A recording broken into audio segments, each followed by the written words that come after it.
Now, let's expand on our containment strategies and move into the eradication phase. And really, with eradication, we're looking to get rid of the attacker's artifacts on the system. Right? So removing the root cause of the incident, whether it be manually removing persistence mechanisms or restoring user accounts or remediating any vulnerabilities that were exploited, in essence, we're here to come in and fix the environment. Right? And really, this is the most important phase. Right? This is why we come in, to fix up the environment or the network and get back to normal business operations. And we'll be using everything we learned during that identification and containment feedback loop. Right? All of these scoping efforts and indicators of compromise or IOCs, different attacker tools and tactics, all of these observed behavior patterns, really using all of that intelligence to coordinate a comprehensive and calculated remediation effort. Right? Again, the goal is to kick the attacker out all at once across all compromised systems and entry points so that they can't simply pivot or re-enter through a backdoor that maybe we missed. Right? And so this is the crux of a successful incident response engagement, and which is why it's so important to plan for eradication, or what we can think of as remediation. However, again, remember the caveat or those pitfalls from the containment phase. And I urge you, go back to that section if you glossed over it, because again, it's really the most important takeaway here. It is impossible for us. Right? It's just not possible to successfully eradicate unless we understand the full scope of the compromise. We could go ahead and implement firewall changes. We could block IPs or domains. We could perform a password reset of the environment, or maybe re-image compromised systems, based on an alert and maybe some quick triage. But none of that will be effective if the attacker can just find another way in, or use another backdoor that they've set up elsewhere in the environment and get back in control, right? Or use a different set of credentials that they may have already compromised, right?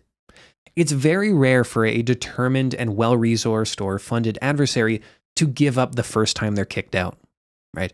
When we think of APT groups or advanced persistent threats, we call them persistent for a reason, right? And so again, we need to plan for remediation. And this planning is almost always going to include stakeholders and teams outside of just the incident response team. Right? This needs to be a coordinated and calculated effort where we're really going to be making a number of changes or remediations or patches or different infrastructure updates very quickly in a way that reduces business operation impact as much as possible and closes every single one of those holes. And so oftentimes the bulk of remediation, all these main actions that we talk about to kick the attacker out in full, might be planned over a weekend or maybe outside of regular business hours, right? We need to strike, and we need to strike quickly, almost in a way that catches the adversary off guard, right? And so we're going to need to coordinate with our IT teams, our network teams, cloud security, help desk, and various executives and leadership. And our goal for remediation should be clear. We want to simultaneously block the adversary's access and fully remove their artifacts or remove their trace from the network. And there's really no one-size-fits-all playbook or single strategy for eradication. It's going to be very dependent on what we're up against and the severity of the intrusion and what capabilities we have as an organization.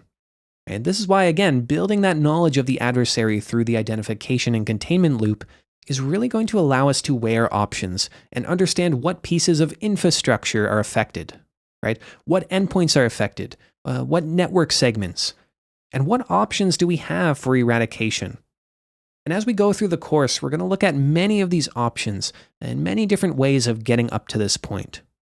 Now, one constant is, no matter our eradication methods, we always want to implement additional monitoring and additional detection mechanisms to increase our chances of detection as it might relate to potential reinfection as we recover the environment.